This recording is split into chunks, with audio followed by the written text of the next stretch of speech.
प्यारे बच्चों, हरीश शर्मा का प्यार भरा नमस्कार। दूसरे चैप्टर का दूसरा लेक्चर बहुत बहुत इम्पोर्टेंट है ये, क्योंकि इसमें हम कोई सवाल नहीं बल्कि गुण करेंगे। पूर्ण संख्याओं के गुण। यहाँ पर 3 प्रकार के गुणों की चर्चा करनी है, लेकिन हम 3 नहीं, इसमें केवल 2 प्रकार के गुणों की ही चर्चा करेंगे हम, ताकि आप एकदम अच्छी तरह से उसको समझ सकें। तीसरे प्रकार के गुण की चर्चा हम अगले वीडियो में करेंगे और साथ में प्रश्नावली करेंगे। आज का ये लेक्चर आपको मैं पहले ही बता रहा हूँ बहुत इम्पोर्टेंट है। आपने बहुत ध्यान लगाकर इसको समझना है, हर बात को बड़े ध्यान से समझना है, क्योंकि ये अगर गुणों के बारे में पता चलेगा तो ही हमें जो है आगे के सवाल अच्छी तरह से आएंगे, हमें वो पूरी तरह से समझ में आएंगे। नहीं तो हम सवालों के यूँ रट्टे लगा लेते हैं, हमें उनका पता नहीं लगता है। और उनका पता लगाने के लिए जो गुण धर्म होते हैं, जो सूत्र होते हैं, उनके ऊपर हमें ज़्यादा ध्यान देना चाहिए। तो इस पे आपने बहुत अच्छे से इसको बार बार लेक्चर को देखना है, सुनना है और समझना है। तो अपना अच्छी तरह से आप पेन कॉपी भी उठा लीजिए और अच्छी तरह से समझने के लिए तैयार हो जाए। कोई बात बीच में नहीं आपने करनी, बिल्कुल अच्छी तरह से समझना है। सबसे पहली बात है पूर्ण संख्याएं। आपको पता लग गया होगा कि पूर्ण संख्याएं कौन सी होती हैं। हमने पिछले लेक्चर में किया था कि जो शून्य से शुरू होती हैं, 0, 1, 2, 3, 4, 5 और आगे आगे बढ़ते रहेंगे, ये सभी क्या हैं? पूर्ण संख्याएं हैं। जो 0 से शुरू होती है और 0, 1, 2, 3, 4, 5 ऐसे चलते रहेंगे, वो सभी क्या हैं? पूर्ण संख्याएं।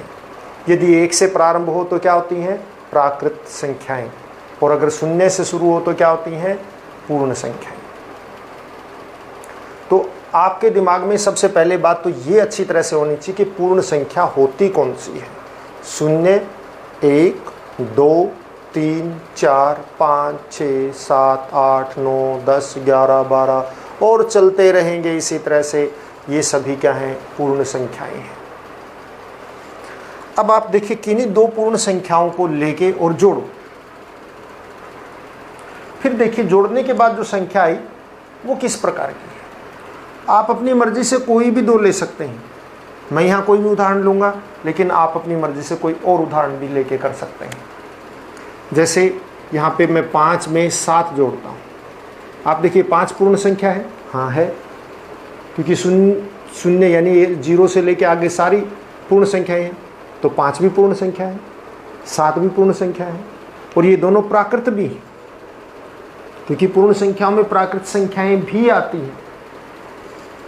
तो ये पूर्ण संख्या, ये भी पूर्ण संख्या, और दोनों को जोड़ेंगे तो क्या उत्तर आया? 12। 12 भी पूर्ण संख्या। और कर लीजिए, आपने 25 में 26 जोड़ दिया, उत्तर आ गया 51। ये भी पूर्ण संख्या, ये भी पूर्ण संख्या और ये भी पूर्ण संख्या। आप और लगा लीजिए, 28 में आपने 0 जोड़ दिया, उत्तर आ गया 28। पूर्ण संख्या, पूर्ण संख्या, पूर्ण संख्या। कोई और कर लो, मान लिया आपने कर लिया 335 प्लस 765, कितना उत्तर आ गया? 0, 0 और 1 और 1, ये भी पूर्ण संख्या। इस प्रकार से जब भी हम किसी भी पूर्ण संख्या में दूसरी पूर्ण संख्या जोड़ते हैं तो हमेशा हमें क्या उत्तर प्राप्त होता है? पूर्ण संख्या ही प्राप्त होता है। पूर्ण संख्या में यदि कोई भी पूर्ण संख्या जोड़ते हैं तो हमेशा क्या प्राप्त होती है? पूर्ण संख्या ही प्राप्त होती है। आप भी अपनी तरह से ऐसे 5 उदाहरण लीजिएगा और करके देखिएगा, जोड़ करके उनका देखना है। इससे आपकी जोड़ की प्रैक्टिस भी हो जाएगी और आप देखेंगे कि हमेशा ही पूर्ण संख्या ही मिलती है, क्योंकि ये गिनती वाली सारी संख्याएं क्या होती हैं? पूर्ण संख्याएं होती हैं। तो हमने पूर्ण संख्या में पूर्ण संख्या को जोड़ा तो पूर्ण संख्या ही प्राप्त हुई। समझ रहे ना? पूर्ण संख्याएं जो गिनती की होती हैं सारी पूर्ण संख्याएं होती हैं। तो ये भी गिनती में आती, ये भी आती और ये भी आता है, तो सभी पूर्ण संख्याएं हैं। अगर इस तरह से हम किसी भी पूर्ण संख्या में किसी दूसरी पूर्ण संख्या को जोड़ते हैं तो उत्तर भी हमें पूर्ण संख्या ही प्राप्त होती है। तब हम कहते हैं कि पूर्ण संख्याएं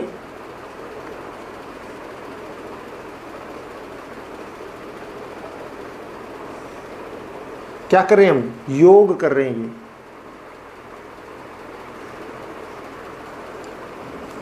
जोड़ना यानी योग, योग के संवृत होती है।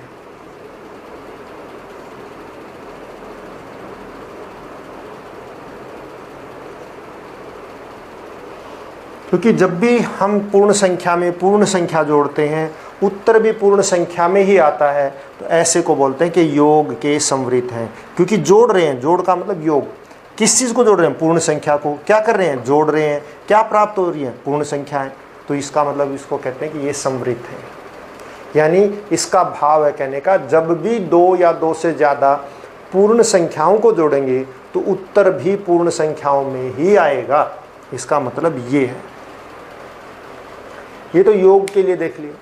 देखिए बच्चों, हमारे यहाँ संक्रियाएं होती हैं 4।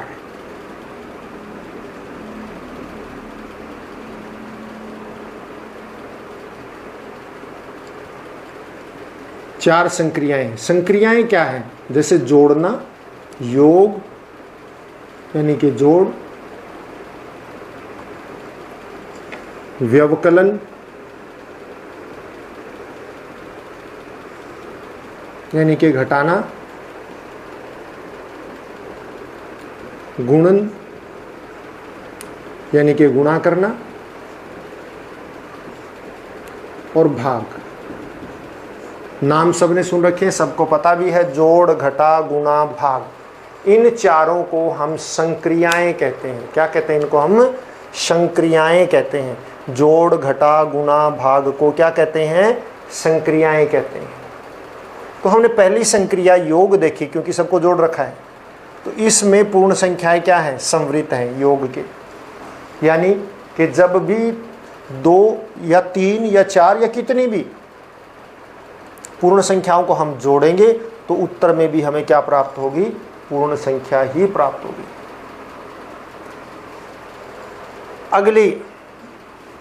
अगला संक्रिया ले लेते हैं हम। योग की बजाय क्या ले लेते हैं हम, व्यवकलन यानी कि घटाना। तो देखते हैं क्या घटाने पे भी हमें यही प्राप्त होता है। अगर 2 पूर्ण संख्याओं को आपस में घटाने के बाद भी पूर्ण संख्या ही आए, हमेशा, एक भी ऐसा नहीं होना चाहिए कि ना आए, हमेशा आनी चाहिए और हमेशा ही आती हैं। योग में अगर हम देखें कि 2 पूर्ण संख्याओं को या 2 से ज़्यादा पूर्ण संख्याओं को जब भी जोड़ेंगे, चाहे वो कोई भी पूर्ण संख्या हो, हमेशा उत्तर में पूर्ण संख्या ही मिलेगी। कभी भी ऐसा नहीं होगा कि पूर्ण संख्या ना मिले। इसलिए हमने कहा कि पूर्ण संख्या योग के संवृत होती है। अब हम घटाना देख लेते हैं, क्या घटाने में भी ऐसा होता है। अगली संक्रिया ले ली हमने, व्यवकलन मतलब घटाना।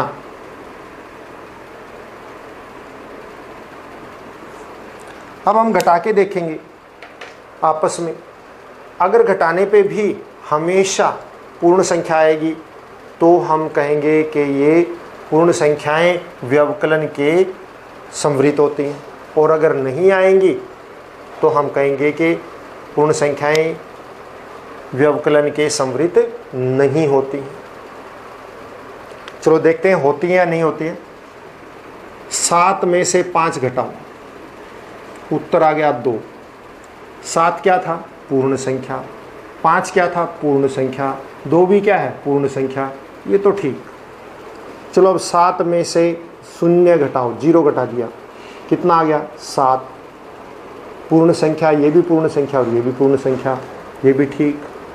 अब 7 में से 2 घटाओ या 4 घटाओ, 2 का तो वही आ जाएगा, मान लिया 4 घटाओ, कितना उत्तर आ गया, 3। ये भी पूर्ण, ये भी पूर्ण, ये भी पूर्ण। अब 7 में से 7 घटा दो, क्या आ गया, 0। ये भी पूर्ण, ये भी पूर्ण और ये भी पूर्ण, ये भी ठीक। अब 7 में से 8 घटा दो। 7 में से जब 8 घटेगा तो बच्चों घटाने का तरीका ये होता है, हो सकता है कुछ बच्चों को कन्फ्यूजन हो, तो मैं कोशिश करता हूँ आप इसी सवाल में बड़े में से छोटा घटा दो। 8 में से क्या घटा दो? 7। और आप सबको आता है लगभग 8 में से 7 घटाएंगे तो उत्तर आएगा 1। अब ये प्लस का आएगा या माइनस का वो देखिए आप।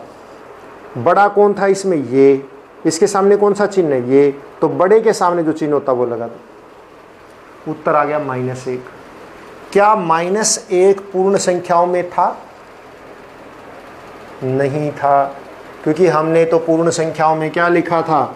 0, 1, 2, 3 और आगे चलते रहेंगे, तो इसमें तो आगे -1 नहीं आएगा। शुरू यहां से होती है। तो जब घटाते हैं, देखिए छोटे में से बड़ा घटा दिया तो उत्तर माइनस का आ रहा है, और ये माइनस जो है पूर्ण संख्या में नहीं होता है, और यहाँ पे उत्तर माइनस का आ गया। तो हम क्या कहेंगे? इसका मतलब ये व्यवकलन के समवृत्त नहीं होती। तो इसका मतलब हमारा क्या रिजल्ट निकला? क्योंकि यहाँ तो है, लेकिन एक भी अगर ना हो जाए तो नहीं। जब भी हम छोटे में से बड़ा घटाएंगे उत्तर माइनस का आएगा। आप और ले सकते हैं, मान लिया आपने 20 में से 37 घटा दिया तो उत्तर -17 आया, क्योंकि 37 में से 20 घटाओ 17 और बड़े वाले के सामने माइनस है। तो ये अब आप देखिए ना, 7 में से 5 घटाया 2, और बड़ा कौन सा इसमें? 7। 7 के सामने प्लस है तो प्लस हो गया। यहाँ पे भी 7 बड़ा है तो उत्तर में भी प्लस। यहाँ पे भी 7 प्लस का बड़ा है तो उत्तर में भी प्लस। यहाँ दोनों बराबर है तो 0। यहाँ ये बड़ा है, इसके आगे माइनस है तो माइनस। यहाँ पे भी ये बड़ा है, इसके आगे माइनस है तो माइनस। घटाना वैसे ही है। और ये संख्याएं पूर्ण संख्या में नहीं थी, इसलिए हम क्या लिखेंगे?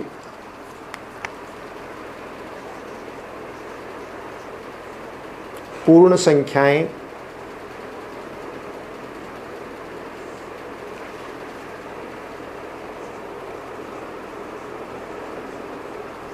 व्यवकलन के समवृत्त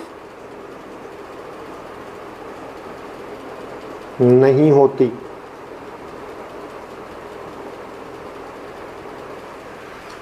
इसका मतलब यह कि जब भी हम दो पूर्ण संख्याओं को घटाएंगे तो हमेशा पूर्ण संख्या प्राप्त नहीं होगी। कभी हो भी सकती है, कभी नहीं भी होगी, लेकिन एक बार भी नहीं होगी तो इसका मतलब ये समवृत्त नहीं है।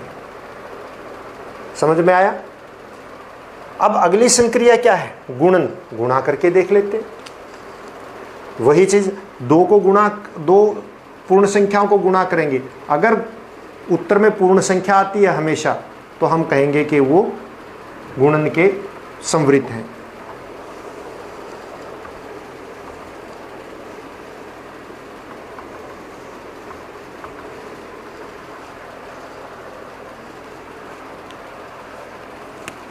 गुणन।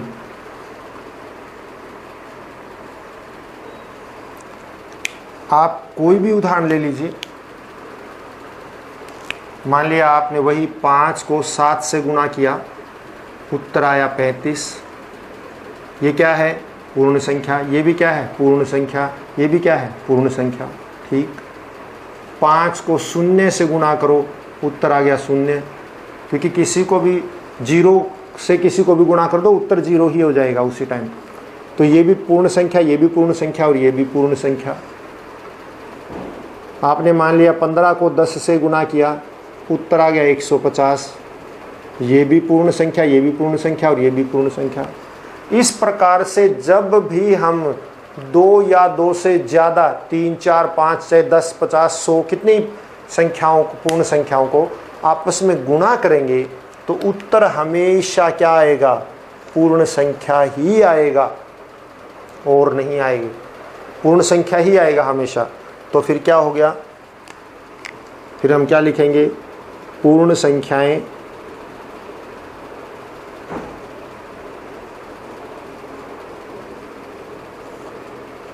गुणन के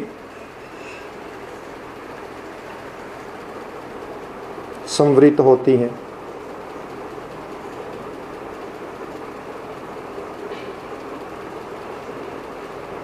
देखिए बेटा, अभी तक हमने 3 संक्रियाएं की हैं।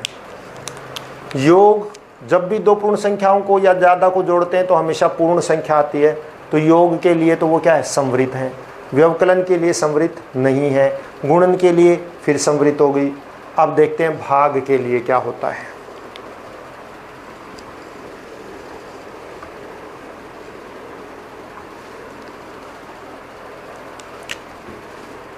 चौथी संक्रिया भाग। देखिए बच्चों, मान लिया आपके पास है 10 और आपने 2 से इसको भाग दिया, तो 10 को 2 से भाग देते हैं तो उत्तर आता है 5, क्योंकि भाग आपने सीख रखी है पहले ही। इसी तरह से 10 को 5 से भाग दें तो उत्तर आता है 2। मान लिया 25 को 5 से भाग दें तो उत्तर आता है 5। ये भी पूर्ण संख्या, ये भी पूर्ण संख्या, ये भी पूर्ण संख्या, पूर्ण संख्या, पूर्ण संख्या, ये भी पूर्ण संख्या, ये भी पूर्ण संख्या, ये भी पूर्ण संख्या, ये भी पूर्ण संख्या। 30 को 6 से भाग किया, उत्तर आया 5। ये भी पूर्ण संख्या, ये भी पूर्ण संख्या, ये भी पूर्ण संख्या। तो इसी तरह से 40 को 10 से भाग दिया, उत्तर आ गया 4। पूर्ण संख्या, पूर्ण संख्या, पूर्ण संख्या। अब इसी तरह से 10 को मान लिया आपने 2 से भाग दिया, 5 से भाग दिया, 3 से भाग दो, तो भाग पूरा पूरा होता ही नहीं। भाग को हम यूँ भी लिख सकते हैं 10/3, और ये आपस में निकटता, भाग नहीं जाता। तो ये संख्या क्या ऐसी संख्या पूर्ण संख्याओं में थी बटे की? नहीं थी। तो इसका मतलब अगर हम 2 पूर्ण संख्याओं को, देखो ये पूर्ण संख्या है, ये पूर्ण संख्या है, लेकिन ये पूर्ण संख्या नहीं है, कि जब भी 2 पूर्ण संख्याओं को भाग देंगे तो हमेशा पूर्ण संख्या प्राप्त नहीं होगी, और नहीं होती है तो क्या होगा? क्या निकला हमारा रिजल्ट? पूर्ण संख्याएं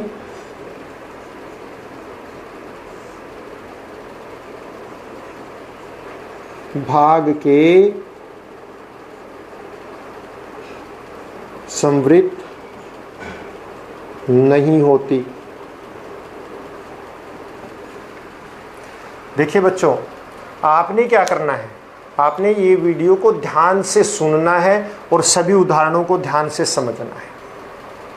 आपके मन में बैठना चाहिए, हाँ ये संवृत है, ये नहीं है। आपको पता होना चाहिए वास्तव में ये पूर्ण संख्या है, ये पूर्ण संख्या नहीं है। और पता है आपको 0, 1, 2, 3, 4 ऐसे गिनती में आएंगी, वो सभी पूर्ण संख्याएं होती हैं। इस तरह से बटे में आएंगी तो पूर्ण संख्या नहीं है, माइनस की आएगी तो वो पूर्ण संख्या नहीं है। आपने 5 सवाल लेने हैं इस तरह से, 1, 2, 3, 4, 5, उनका जोड़ करके देखना है, पूर्ण संख्याएं आएंगी। इसी तरह 5 आपने भाग घटा के लेने हैं, उसमें ऐसा भी होना चाहिए कि 2, 3 तो कम से कम ऐसे आए कि पूर्ण संख्या से पूर्ण संख्या आए, और 2, 3 उदाहरण ऐसे होने चाहिए जिसमें पूर्ण संख्या से पूर्ण संख्या ना आए। 5 उदाहरण आप गुणा के लेके करेंगे, आप देखेंगे 5 में ही पूर्ण संख्या आ रही है। 5 उदाहरण आप भाग के ऐसे करके देखेंगे, और उसमें 2 या 3 तो होने चाहिए जिसमें पूर्ण संख्या पूर्ण संख्या पूर्ण संख्या आए, और 2, 3 ऐसे होने चाहिए पूर्ण संख्या और यहाँ पूर्ण संख्या ना आए। करके देखना बेटा, आप कर लेंगे, बहुत अच्छे हैं आप, बिल्कुल करेंगे, और करके आप अपने टीचर को जरूर दिखाइए। तो ये चारों के लिए हो गया। क्या रिजल्ट निकला हमारा? योग के लिए संवृत हैं पूर्ण संख्याएं, व्यवकलन के लिए नहीं है, गुणन के लिए संवृत हैं, और भाग के लिए संवृत नहीं। एक गुण तो हमारा ये पूरा हो गया।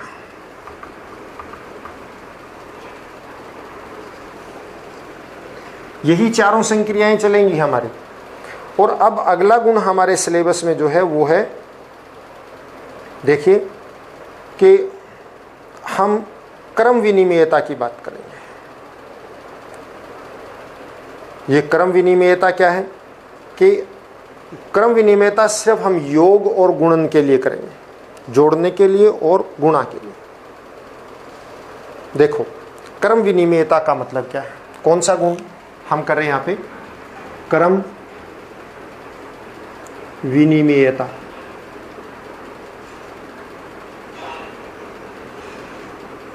क्रम होता है आगे पीछे लिखना, जैसे तो इस आगे पीछे के गुण को ही हम क्रम कहेंगे। और इसमें देखिए क्या होता है,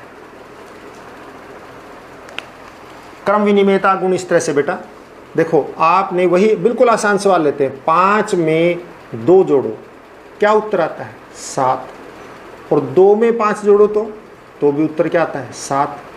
इसका मतलब क्या हुआ, चाहे 5 में 2 जोड़ो और चाहे 2 में 5 जोड़ो, दोनों एक ही बात है, उत्तर 7 ही आएगा।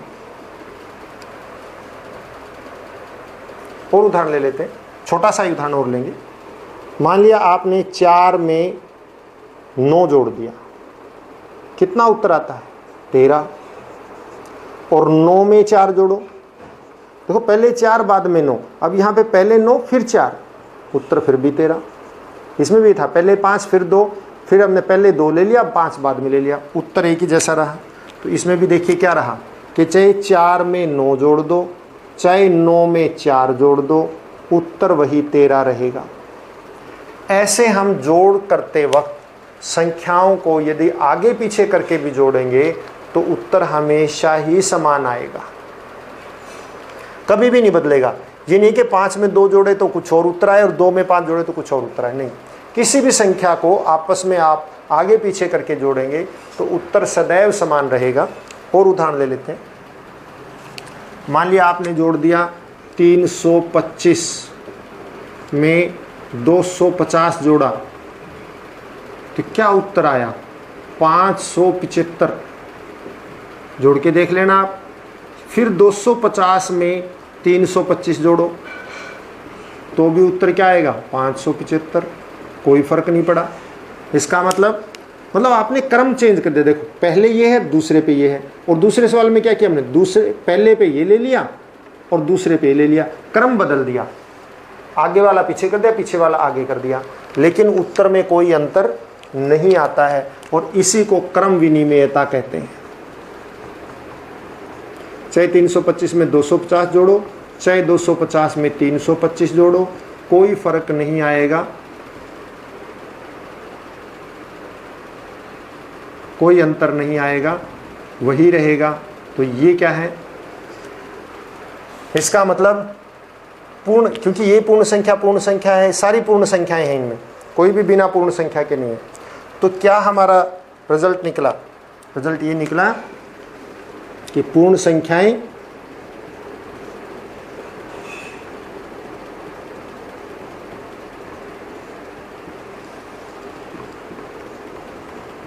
योग के लिए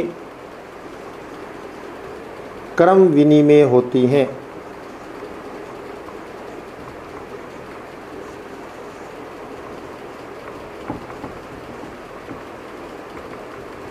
मतलब चाहे पहली में दूसरी जोड़ो, चाहे दूसरी में पहली जोड़ो, उत्तर वही रहना चाहिए। और हम देख रहे हैं कि उत्तर हमेशा वही आता है, और ये आपको पहले भी पता है। इसको हम क्रम विनिमेय कहते हैं। किसके लिए, योग के लिए। पूर्ण संख्याएं योग के लिए क्रम विनिमेय है। चाहे पहली में दूसरी जोड़ो, चाहे दूसरी में पहली जोड़ो, उत्तर एक ही रहेगा। ऐसे गुणा के लिए करते हैं, गुणन के लिए। ये तो योग के था, कौन सी संक्रिया लगाई थी हमने, ये योग संक्रिया लगाई थी। अब कौन सी संक्रिया लगाएंगे हम, गुणन संक्रिया लगाएंगे।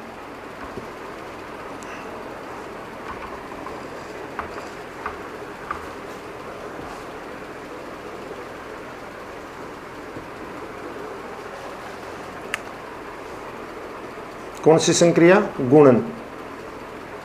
उसी तरह से मान लिया कि 2 के साथ 5 गुणा करते हैं तो उत्तर क्या आता है 10, या फिर 5 के साथ 2 गुणा करो तो भी उत्तर क्या रहा है 10, वही आ रहा है ना।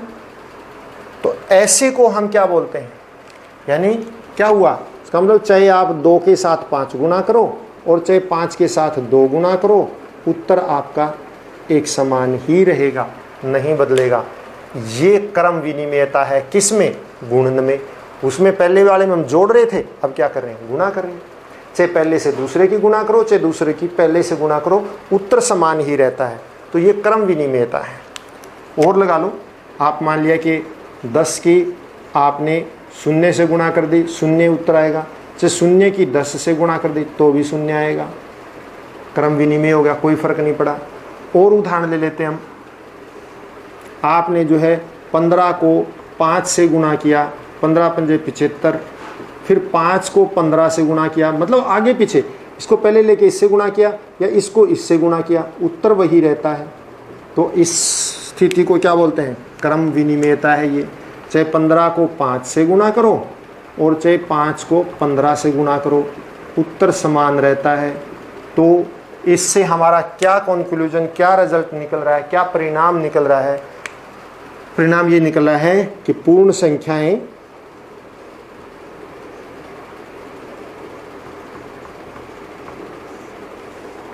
गुणन के लिए क्रम विनिमय होती हैं। क्रम विनिमय